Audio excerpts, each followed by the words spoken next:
Okay, today we're talking about how to future-proof your business by focusing on the clients you're serving now, but also what is to come at the same time for your business in the future. My guest today is Frank Matis. I'll tell you more Hello. about him in a second, and tell you more about his book. So stay tuned.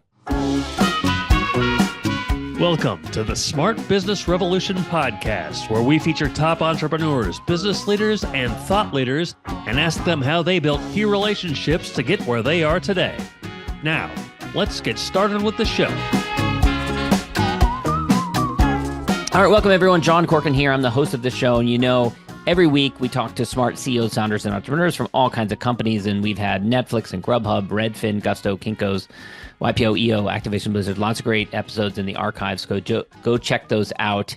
And before we get into this interview, this episode brought to you by Rise 25, our company where we help B2B businesses to get clients, referrals, and strategic partnerships with done-for-you podcasts and content marketing. Basically, we help businesses to give to and connect to their dream relationships and partnerships by helping companies to run their own podcasts and content marketing off of that. We are the easy button for companies to launch and run a podcast. We do strategy, accountability, full execution. And Frank, I know from the number of names of people that you got involved in this amazing book of yours here that you, like I, know the importance of relationships. And so we're going to, talk about that in this interview, but it's always been the number one thing in my life is relationships. And that's why I love the ability to talk to someone like you who we've never met before and have a conversation about this great book that you put out. But anyone who wants to learn more about what we do, go to rise25.com or email us at support@rise25.com. All right.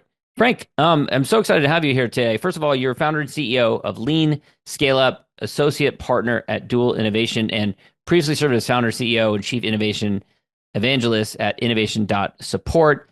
And your expertise really lies in out-of-the-box innovation and corporate new business building. And you co-created the Lean Scaleup framework with 100 different experts from academia and the corporate world, and they all contributed to this. And so this is really a tremendous feat that you put together. We're going to get into the content of the book, but I love to start by getting to know people as a person. And we were talking about what you were like as a kid, and you read the encyclopedia from cover to cover. That's insane. Yes, I did. I plead guilty, right?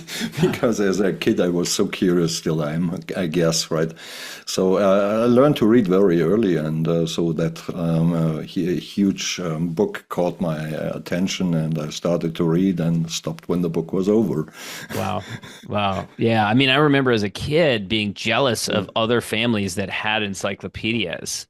My parents never bought one, or maybe we bought one that was like a used one, wasn't that good, Sitting in the shelf.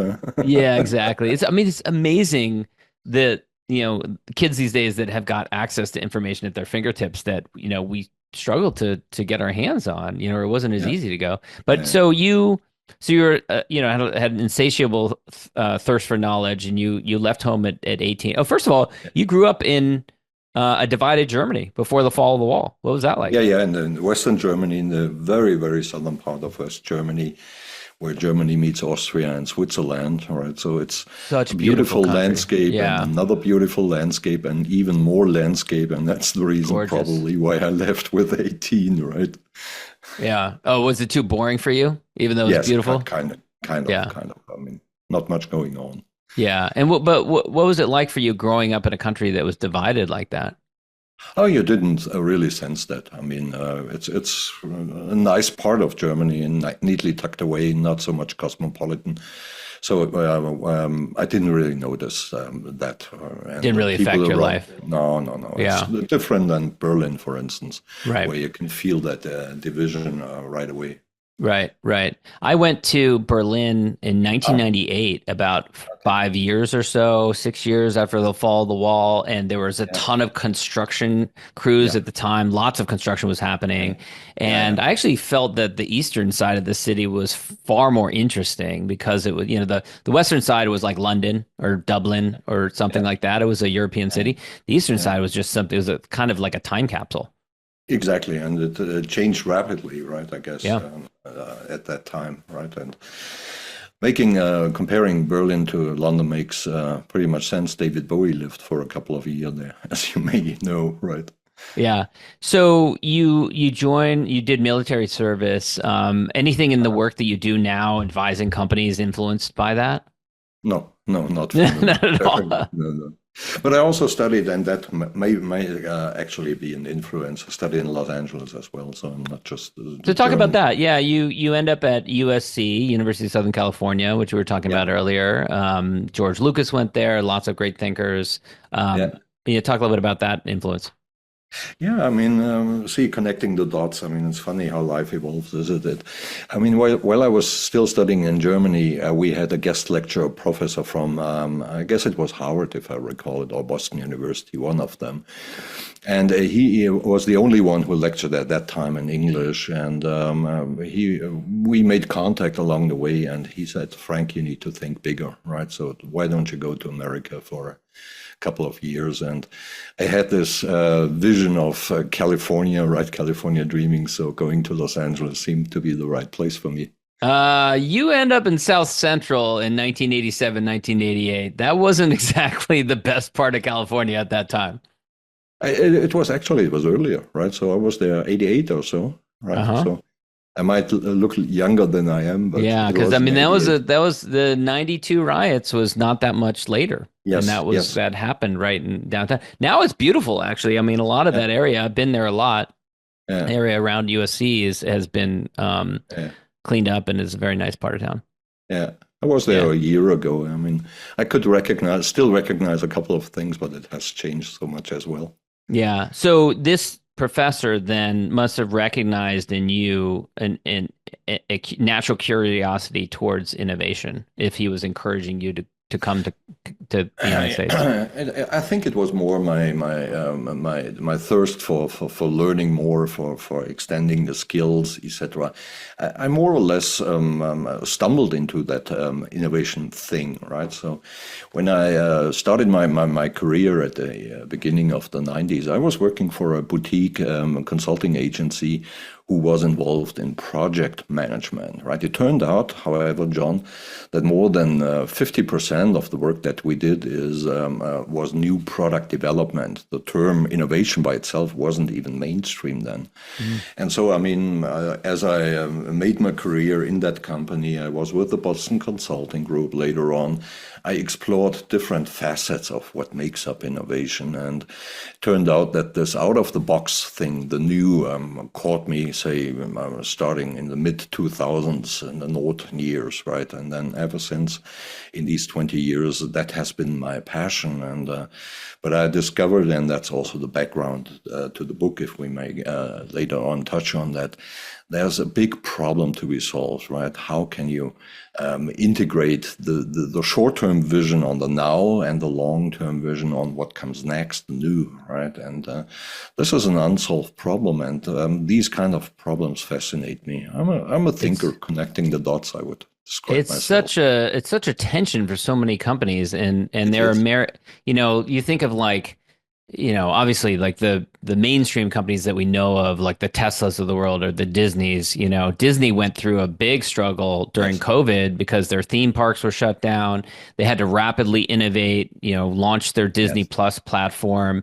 And it was a real change in their business model, moving from like the cash cow that they had for many years, selling old movies and DVDs and VCR, VHSs before that, to switching and being forced to innovate. Yeah, definitely, and I mean that's a challenge. I mean Tesla is a new company, let's put it that way, like Amazon or the Netflix of the world. They do not have the history 100 plus years, or in the case of Disney, close to 100 years.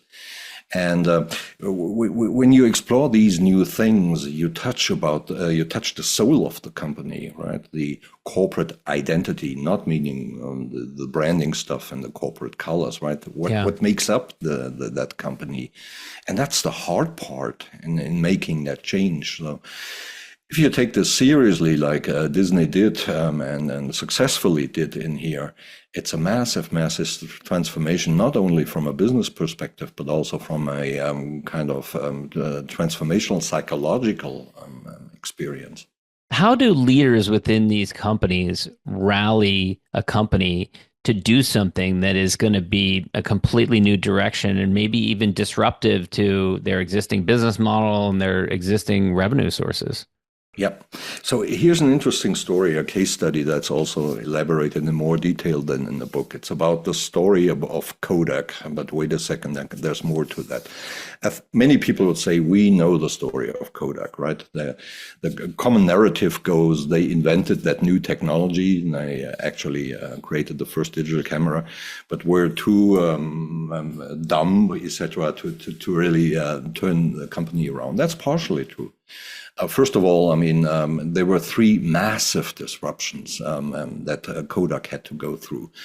The first one was a technological. They kind of got it. I mean, they invested in the precursor to Instagram, a image sharing service called Ophoto back at that time, right? And they made digital cameras in here, weren't that much successful, but they got it on the radar screen. In 2000, the market started to dip from analog to digital photography, but they were monitoring digital photography already 10 years, so they meticulously tracked the market share in here. The second disruption, which they did not get, is disruption in consumer behavior. These days, you and I and also the folks out there, we're looking at images on computer screens. We're not looking at paper anymore. And the third one, that's exactly that you mentioned, is how do you rally the troops, so to say, for a new direction? And here comes the second part to that Kodak story. What few people know is that at that time when the demise of Kodak started, their fiercest competitor was a Japanese company, Fujifilm, right? Mm-hmm. So we have two companies, same industry. They were same size, 37% global market share, faced with the same challenge, right? Digital disruption. Now, we all know Kodak went bankrupt, but Fujifilm is now 20 times larger than what is left of Kodak. Wow. How come? And that's what I researched also for one of the case studies in the book. And it turned out that, first of all, they looked at the world differently. Kodak, with its long history, said, we're a silver film company. And when the then CEO of Fujifilm, Shigetaro Komura said, well, at the end of the day, we're looking for a new foundation now that we see that our current business is eroding. And if we look very closely, we're not a silver film company. That's basically, there's a story behind it, but I think that would take us too far. Our excellence is in surface chemistry, right, which happened in the first part of our company history to be a silver-plated photofilm, right? So how could we use that expertise to create new businesses? And it turned out surface chemistry can be applied, for instance, in pharmaceuticals, can be applied also in cosmetics when you coat certain things, etc. And here comes the part that ties back to your question. The Fujifilm CEO said, this will be our new foundation and I will take the company with me. So he made some structural changes, reallocated budgets, that's kind of the mechanical stuff. But he also insisted that the top 1,000 of Fujifilm speak with him directly, right? So he went out, had those lunches with the managers, and he asked every one of these 1,000 people to write him a 2-page memo. What stands in the way to transform the company up to new boundaries which weren't even visible at that time? So he took from there where the mindset needs to be shifted. He also took from these interactions which obstacles need to be removed to open up the way and to let the vision work. So that's a leadership task. Yeah. And actually, that's one of the reasons why I say out of these dozen success factors, one of them I call the one company mindset.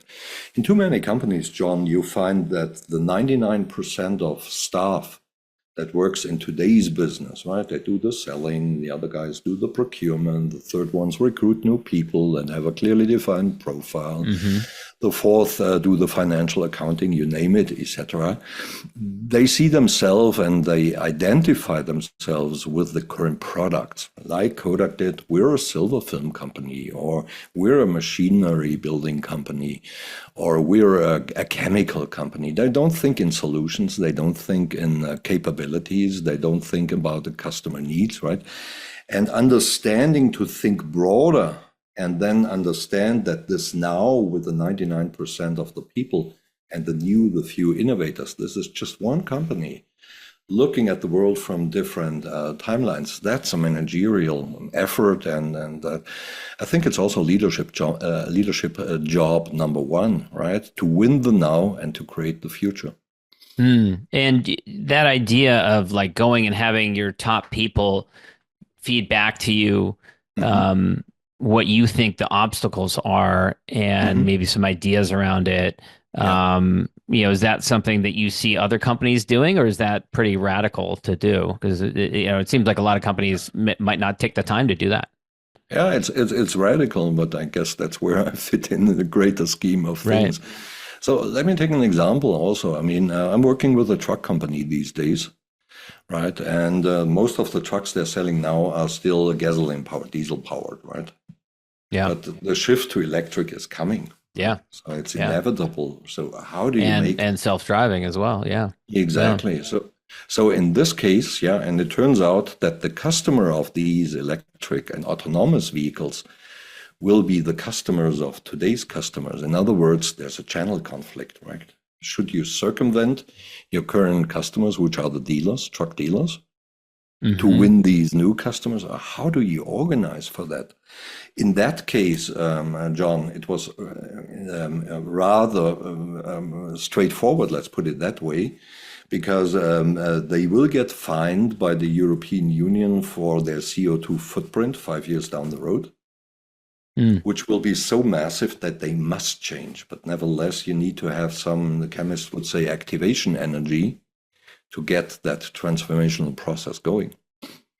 Yeah, that's a fascinating one, because I was telling you before the interview that the CEO of Mercedes, Ola is his name, came to speak to our EO San Francisco chapter, and it was a fascinating conversation because while they are simultaneously really bought into the vision of, we're going to have electrification of vehicles, that's going to take over, the majority of our cars that we sell. At the same time, their vision was that it's really going to take another like 10 years or so for this to really take place. And so they have to innovate for their internal combustion engines now. They have to put investments into creating like new platforms and new innovation, and just they can't give up on it quite yet. And so they have to figure out how much of a bet to place, to use your language, on the now versus how much of a bet to place on the new. And if they place the wrong bet, or if something like tariffs comes along, or global disruption, or supply chain issue, or another war, those sorts of things could really, throw a wrench in that process. Yes. And at the end of the day, innovation, meaning the balancing of the now and the new, is about making those tough decisions. Yeah. Right. And the decisions that will play out on a 10-year, maybe even 15 to 20 years time scale. Yeah. It's not an easy job for those large companies, not at all. You mentioned, so it's a different matter for like a Mercedes that's like a 100-year-old company, 120-year-old company, something like that, versus like a Tesla that's like a newer company, good and bad. They don't have that, established way of doing things, but also they can do something new and innovative. What do you think about like a company like Tesla that is, now they're investing in like robots, building these robots that, I don't know if they're going to be functional in the next 5 years. I wouldn't be surprised if it's not 10 years before they actually create something functional. I mean, there's a point to the story, and as you may know, they are also using those robots in their own core processes. So, I mean, we can look at this play that they're playing about extending, leveraging their capabilities that they have, right? But it's a different story, right? It's more going from you're going into the home, right? That's a different consumer that buys a Tesla car every 3 or 4 years with a major investment for most of the people, right? And the whole psychological side of having a robot walking around in your room doing this and that. I mean, it's not yet discovered, right? Think about Google Glasses, for instance. I mean, it's a fascinating idea, right? Maybe a couple of years too early, so it was a timing issue as well. It's found, Google Glass found its niches in B2B environments, right? When people are working in warehouses and the glasses tell them where to pick the next thing or giving them instructions, etc. Right. But that's a different context. Right? Or the Apple Vision Pro is a similar one. I tried. I did a demo of them in an Apple store, and I was blown away. I was like, "This is absolutely amazing." I didn't buy one for $3,500. But I was blown away by it. But the press has been pretty negative on that, saying that it hasn't been a success so far. No, it hasn't. It hasn't. But if you read the signs, if you read the blogs of the people that follow Apple, they will certainly going one level down, right? The glasses for the average person, so to say, not just for the people who say, "Well, I put it in my bag. It's 3,500. Who cares?" Right? That's a different audience, isn't it? Right. Right. But nevertheless, it's also about the context and the behaviors. Yeah. Right. As humans, we like to stick to our behaviors, right? Because it burns less energy in our brains. Yeah, it is very difficult to sell a solution that requires behavior change. I've learned that the hard way in my career. Talk about a leadership challenge. You had 100 different people contribute to this book. How did you manage to do all that and to leverage, and rally so many people? That just sounds like an amazing amount of work. Yeah, it was a very interesting story. First, John, the why. I think this space about saying out of the box, right, which could be closer to what is now, or could be what Google calls moonshots, rather far away, and how to win there, and in a way win in a way that it makes sense for the company, right? I mean, that Google failed with its moonshots, right, with the crazy ideas of putting balloons up in the air that will provide internet connection, etc. I mean, we could debate how much this relates then to a company that made its fortune by selling ads, right? Ads, a layer of ads on the search engine. I mean, the point is there's no textbook knowledge yet. I'm sure as we look down the road another 10, 15, maybe 20 years from now, innovation and innovation management will be as codified and as robust as today, for instance, quality management, right? So it's an emerging practice. That's the point that I would like to make, right? And so there's a lot to learn. And in particular, the way to look at what needs to be learned differs a lot from industry to industry. So one of the contributors, for instance, came from SAP, heading new ventures there. And the way software companies approach that thing differs fundamentally from the way, for instance, automotive companies look at the world, because they say we do have a heavy engineering process when we think about the new stuff, right? Some online services that will be packed into a box, and the box will be put into the car at the manufacturing line of Ola, right? And at Mercedes. So first of all, I mean, that was the foundation and also the value proposition for the experts that participated in here. There's a lot to learn, and by sharing best practices on the 1,057 issues that are in here, we can all contribute. What I learned also with my previous books is you cannot go into grassroots democracy. Right? You cannot ask 100 plus people, what do you think about this? And what do you think about that? You need to come up with a kind of skeleton, if you will, right? And some proposals, right? And then have the hungry wolves jump on it and make it better and say, well, this might be true in certain cases, but in order to identify the cases, you need to keep in mind A, B, and C, right? And from these kind of iterative processes, the whole thing grew.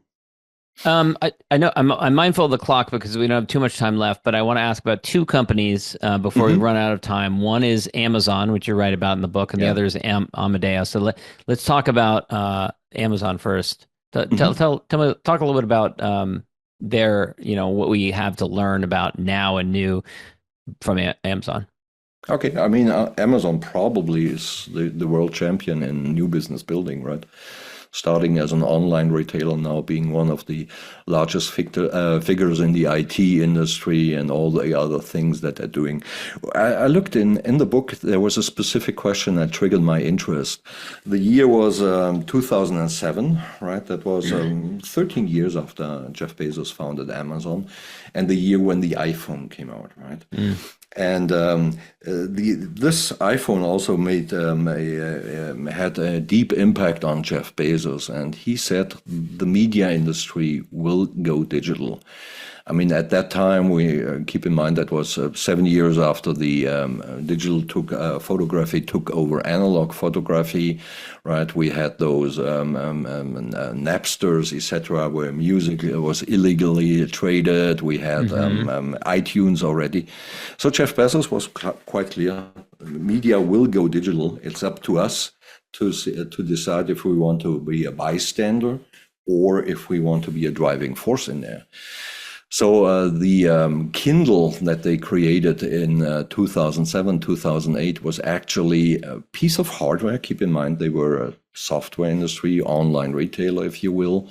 Amazon Web Services wasn't born at that time, or just an internal project. And he said, I bet the farm that media will go digital, and we want to play a role in here. Role that these days include Prime and the content that they are producing, Amazon Music, etc. You name it. From some triangulation, you can say it's a $70 billion business, but that originates to that point. So what interested me is, what did Amazon do to disrupt itself, right, and to create that new business that would even cannibalize the existing business? And maybe just to make one point without losing ourselves in detail. When the Kindle project got delayed, right, and there was budget overrun, and they had 150 engineers sucked off from the existing business, the critical voices came, right? Is that really what we want to do? And can we afford to do that? And to which Jeff Bezos, the story goes, looked at the chief financial officer and said, I will stick to this. How much money do we have left? Right, that kind of determination, that kind of linking your personal success and reputation to the success of the new. That's what I call one of the success factors: senior managers' skin in the game. And then talk about Amadeus Next Wave. That's another company you've worked closely with. So, I mean, Amadeus, for those of you who do not know it, is a major force that in the back office of the travel industry, if you will. So if you buy a ticket, at least in Europe and to some extent also in the rest of the world, chances are very, very high that your ticket information is processed by Amadeus, right? And it became clear to Amadeus some 5-6 years ago. First of all, they were a technology company. But what they really wanted, and they saw this as a missing piece in here, is a traveler centricity, right? Putting the traveler in the focus in here and developing solutions for travelers to be used by their customers, on kind of B2B2C play, if you will, right? And this is what we did, what we're working on, bringing in the traveler centricity in a technology-dominated world. Yeah, and that's fascinating. I know we're almost out of time here, so I want to wrap up, Frank. This has been great, really interesting to think about these ideas as we head into the rest of the year.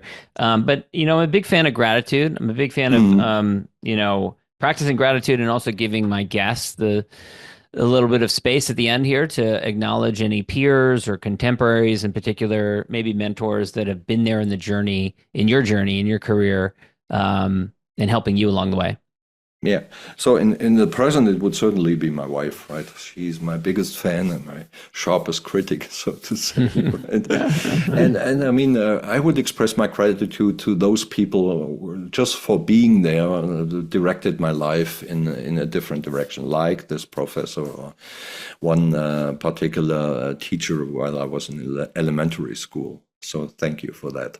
Yeah, great. Frank, where can people go to learn more about you and learn more about Now and New, how companies can use their capabilities for scaling innovation and generating new growth is the name of the book. That's the book. So it's available in all channels, Amazon and non-Amazon channels. But why don't you head to leanscaleup.com. There's a subpage called book, and on that page you can download a free chapter. There's an AI-generated podcast, right? And it might be also interesting for one or the other, just to listen what AI summarizes and explains the concepts. There's a case study there, and there are some testimonials there. I think that would be a good landing spot. Excellent. Frank, thanks so much. Thanks for having me, John. Thanks for listening to the Smart Business Revolution podcast. We'll see you again next time, and be sure to click subscribe to get future episodes.